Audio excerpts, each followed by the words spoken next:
To je zadnja julijska informativna oddaja Novice na ETV. Hitro je minil ta poletni dopustniški mesec in bil je tak, kot mora biti. Veliko je bilo sonca in toplih dni, česar so bili veseli vsi, ki so dopustovali na morju ali kje drugje. Dogodkov ni veliko, a vendar se tudi v času kislih kumaric trudimo, da vam povemo kaj novega.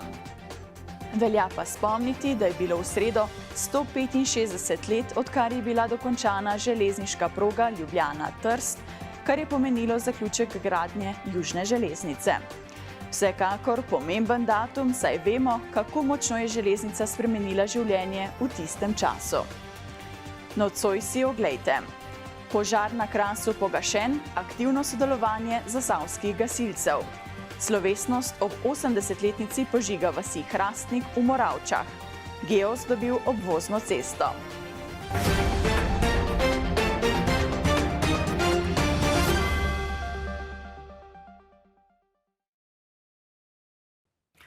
V preteklih dneh smo bili priča največjemu požaru v zgodovini Slovenije. Pri gašenju so sodelovali praktično vsi razpoložljivi prostovoljni gasilci.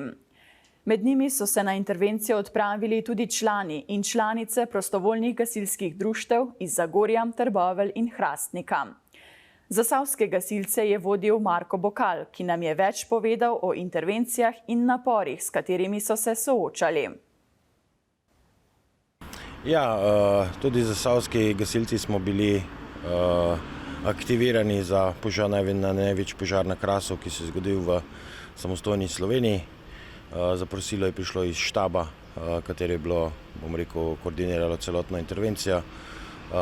Takoj smo se organizirali in kadar je bila poslana zahteva, smo se odzvali tudi klicu na pomoč. Vi ste bili vodja oziroma koordinator vseh zasavskih gasilskih enot, ki so sodelovali. Je bila koordinacija težka?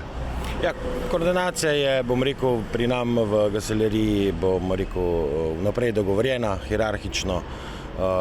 Zaprosilo je prišlo do mene, aktiviral sem vse 3 gasilske zveze v naši regiji, gasilske zveze svoja društva, v društvi so se pa sestavile in formirale ekipe. Koliko gasilk in gasilcev pa je sodelovalo? Ja, naša regija je sodelovala na Krasu 3-krat. 2-krat smo imeli nočno izmeno in pa enodnevno izmeno. 2 nočni izmeni so bile v torek in pa četrtek, v nedeljo smo pa sodelovali v dnevni izmeni. Koliko vas je sodelovalo iz Zagorja in pa s kolikimi vozili ste se odpeljali tja? Ja, podatke, ki jih imam pripravljene, so za celotno gasilsko zasavsko regijo. V torek nas je sodelovalo 73 članov z 18 vozili, v četrtek 117 članov z 25 vozili in pa v nedeljo 145 članov z 26 vozili. Kako je delovati v takšnih precej kaotičnih razmerah? Ja, razmere v prihodu vsakič, ko smo prišli na kraj, kjer so nas poslali v določene sektorje, kjer je bilo naše delovišče, so bile razmere, kar kaotične. Borili smo se za vsak centimeter, za vsako hišo posebej. Temperatura je bila okoli 40 stopinj čez dan, po noč nekje okoli 30, seveda ogenj je dodal tudi svoje. Seveda je veliko nevarnost so predstavljala neeksplodirana ubojna sredstva in na momente je bilo slišati, kot da bi bili na fronti, ne pa na požaru. Kako je bilo pa poskrbljeno za varnost samih gasilk in gasilcev? Ja, vodje smo skrbeli, da smo vedno dajali navodila našim gasilcem, kateri so delovali. Zraven so bili tudi prisotni domačini, gasilci, ki so, je to njihov domači teren, ki poznajo razmere in teren zelo dobro. Oni so nam dajali dodatna navodila, kje se lahko gibamo, kje se ne smemo gibati in kaj lahko počnemo. Vendarle pa oprema sama na takšnih požarih, kot je bil ta na Krasu, precej trpi. Je vaša oprema utrpela kaj škode? Nekaj manjših poškodb opreme smo zabeležili. Vsa oprema, ki je bila poškodovana, se je popisala na sprejemnem mestu in se bo nadomestila znova. V soboto je občina Moravče pripravila spominsko svečanost ob 80. obletnici požiga vasi Hrastnik pod Limbarsko goro. Ob tej obletnici je občina povsem prenovila spomenik, ki spominja na te hude čase. V usodni noči med nedeljo 19. julija in ponedeljkom 20. julija 1942 so posebne enote nemške policije iz Kamnika, Domžal in Moravč z vseh strani obkolile vas. 9 zvezanih vaščanov, starih od 30 do 81 let, so zaprli v skedenj, nekatere mučili, zatem pa skedenj zažgali. Podivjani okupator je izvršil zverinski vojni zločin brez primere. Vas so oropali in požgali, žene in otroke pa so izselili in jih odpeljali v taborišča v Nemčijo. Po vojni so se ljudje morali boriti za preživetje.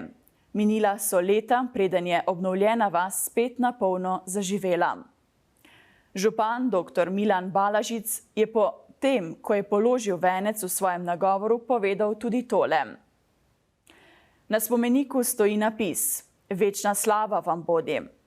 Res je, spoštljivo se poklonimo tem in vsem žrtvam morije druge svetovne vojne. Prav zaradi tega zla, ki ga povzroča vojna, moramo etično in civilizacijsko priznati vse vojne zločine, ki nas povežejo v skupni bolečini. Bolečini zgodovinskega spomina, ki nas vse Slovence druži. Zato ne dovolimo, da nas današnja politika glede tega razdvaja. V programu so sicer sodelovali častna četa Slovenske vojske, praporščaki, Moravška godba in Združena pevska zbora Tine Kos in Peški oktet. Uradnemu delu spominske svečanosti je sledilo tovariško druženje.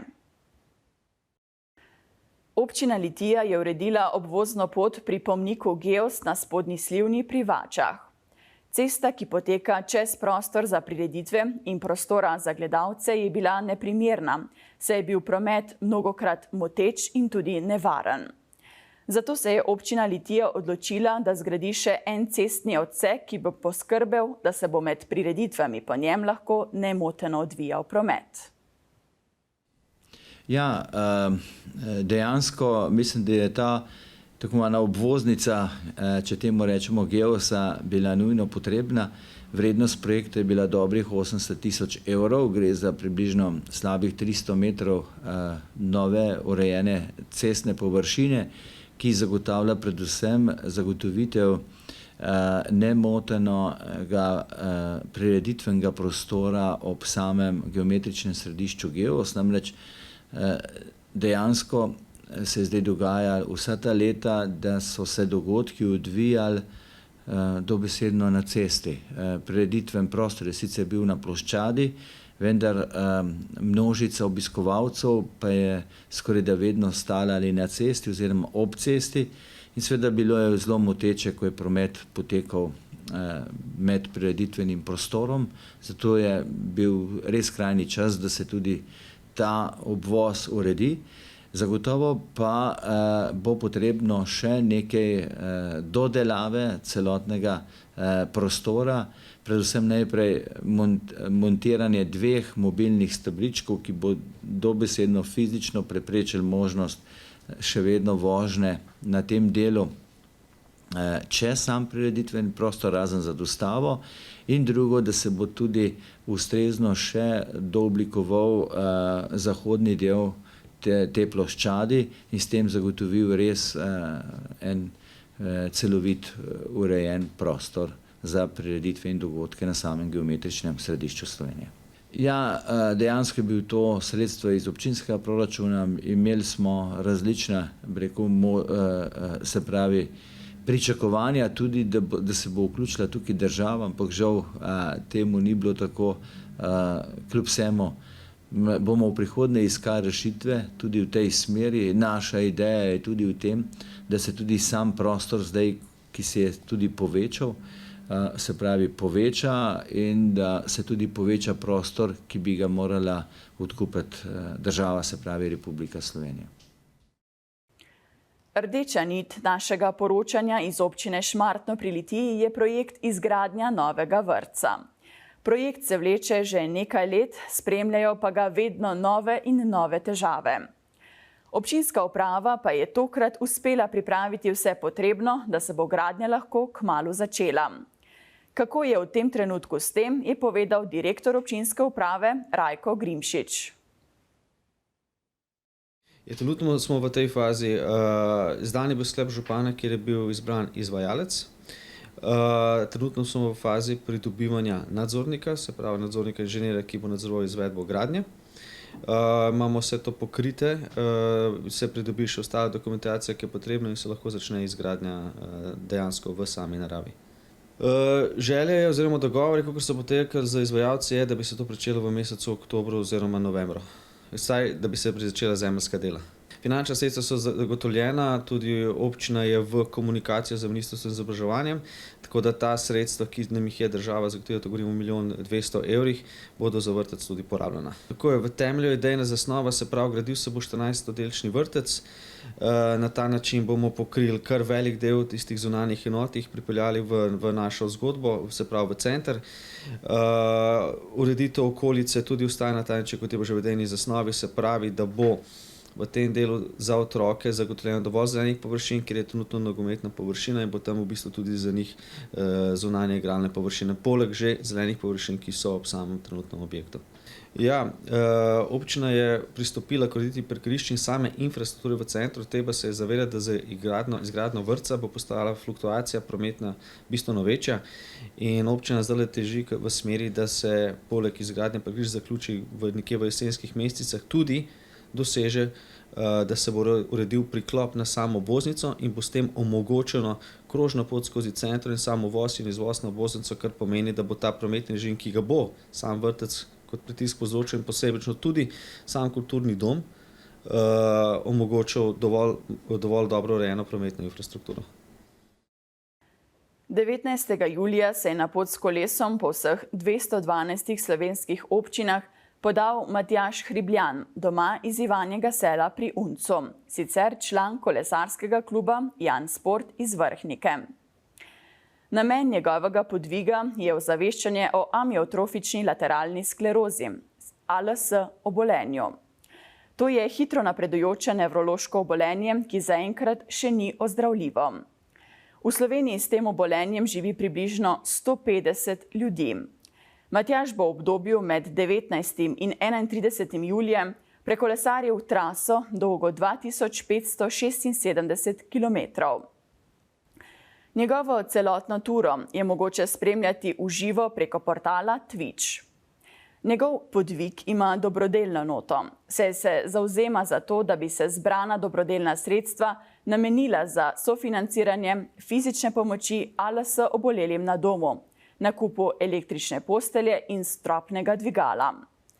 Donira lahko vsak na način, da lahko pošlje SMS s ključno besedo ALS5 na 1919 in prispeva 5 evrov. Matjaž je občina Šmartno pri Litiji obiskal v torek v popoldanskih urah.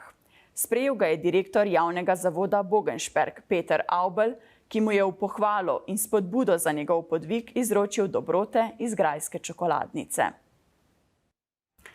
Ko se naslednjič srečamo preko TV ekranov, bo že avgust. Oprimimo se ga, da nam ne bo kar tako spolzel iz rok. Bodite dobro.